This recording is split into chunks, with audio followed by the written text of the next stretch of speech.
Sebetulnya sih saya menginginkan memberitahu atau ngasih tips cara mendapatkan rekomendasi dari YouTube. Itu sudah saya pikirkan dari jauh-jauh sebelumnya. Kalau saya itu mau berniat untuk mengisi tahu cara mendapatkan rekomendasi dari YouTube. Karena selama ini yang saya amati itu tutorialnya semuanya bikin kepala pusing, dan ternyata pas dipraktekkan tidak sesuai dengan hasilnya. Kenapa di video sebelum-sebelumnya saya berani mengutarakan atau mengucapkan upload video rutin tidak menjamin menaikkan rekomendasi? Karena saya pernah membuktikannya dan itu tidak berhasil. Dan pernah juga saya bilang di video sebelum-sebelumnya, kalau setting ini, setting itu, inilah, itulah, itu bukan untuk memperbanyak penonton, tapi hanya sekedar untuk memudahkan penonton. Kenapa saya berani bicara begitu? Ya karena saya juga pernah membuktikannya dan itu tidak berhasil. Dan ketidakkeberhasilannya di situ bukan berarti salah saya mempraktekkan teorinya tersebut ataupun salah melangkahnya. Setelah saya pahami dan pelajari dan praktekkan, ternyata yang salah itu bukan seperti itu fungsinya cara meramaikan penonton ataupun cara mendapatkan rekomendasi dari YouTube. Jadi ibaratnya gini, misalkan saya memukul Anda, terus Anda jatuh, di belakang Anda ada teman Anda ikut jatuh. Nah, kalau Anda bilang teman Anda itu jatuhnya karena dipukul saya, itu keliru ataupun salah. Jadi penyebab jatuhnya teman Anda itu bukan karena dipukul saya, tapi karena ketimpa badan Anda. Jadi yang jelas teman Anda jatuh itu adalah efek dari pukulan saya. Begitu juga Anda mengupload video rutin dan rekomendasi naik, itu efek dari upload video rutin. Sedangkan tujuan utama untuk menaikkan rekomendasi YouTube itu bukan karena uploadnya. Ada yang bilang thumbnailnya lah yang harus bagus, judulnya lah yang harus menarik, inilah itulah, tapi semua itu cuman sekedar teori.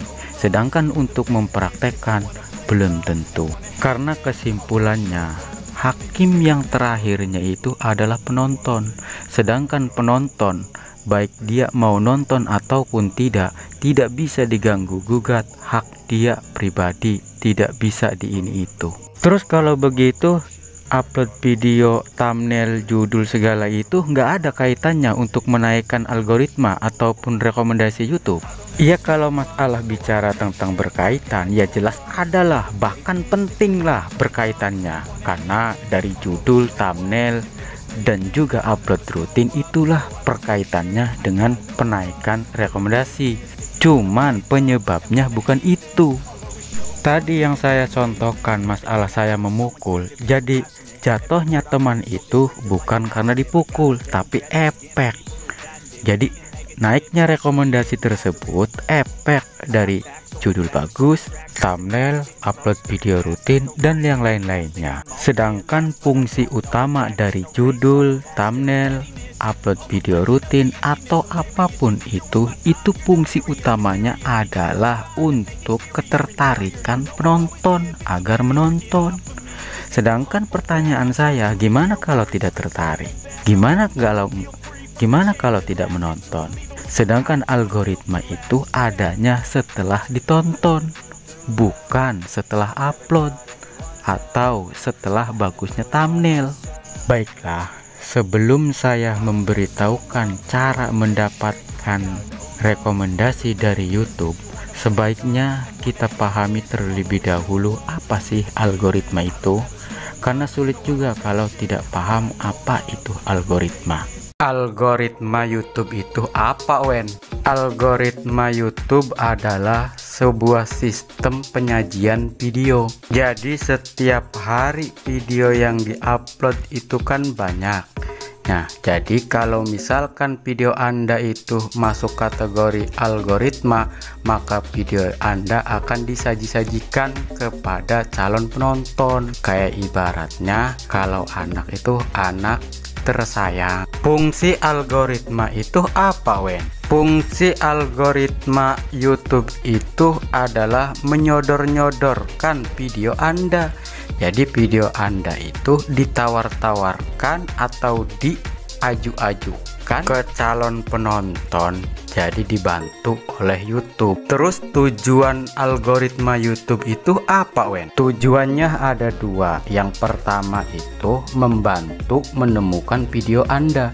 Yang kedua yaitu untuk memaksimalkan kepuasan penonton untuk jangka panjang.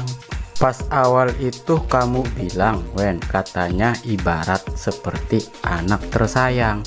Nah, kalau anak tersayang kan dinilai dari sudut pandang satu. Anak itu mungkin cuma satu-satunya. Dua, bisa jadi anak tersebut penurut.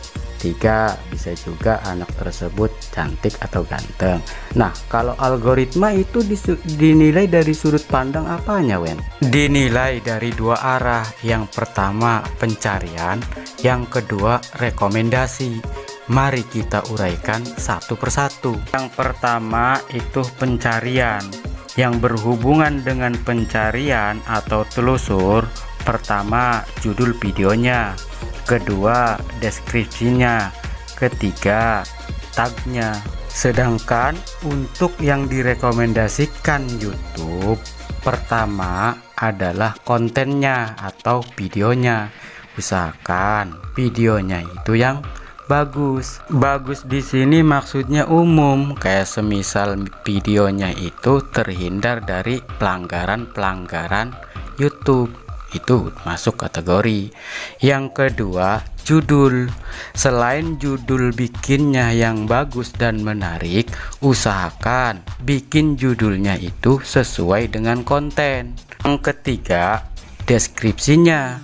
Nah, usahakan deskripsinya juga diisi sesuai dengan konten.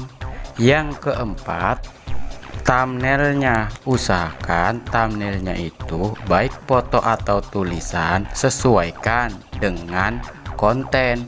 Yang kelima, isi tagnya. Sesuaikan juga pencarian tagnya sesuai dengan konten. Kalau semuanya itu sudah selaras dengan konten, tinggal tontonannya. Jadi usahakan videonya tersebut jangan sampai nontonnya di skip-skip. Artian kalau videonya 1 jam, tontonannya juga harus 1 jam dari awal sampai terakhir. Dan penontonnya tersebut ada respon, baik itu like, komen, atau apa seperti itu, maka akan mendapatkan rekomendasian dari YouTube. Jadi targetnya itu bukan memikirkan YouTube, tapi memikirkan penonton, gimana caranya supaya video tersebut mendapatkan target seperti itu. Kononku ceritane aja marah gak deh, senyum. Jadi kesimpulannya, algoritma YouTube atau rekomendasi video YouTube itu tergantung kepuasan penonton. Baiklah, nanti di video berikutnya saya akan memberitahukan cara mendapatkan rekomendasi video YouTube. Saya jamin 99% berhasil. Tapi setelah video ini, konten ini mencapai tontonan 2000-an.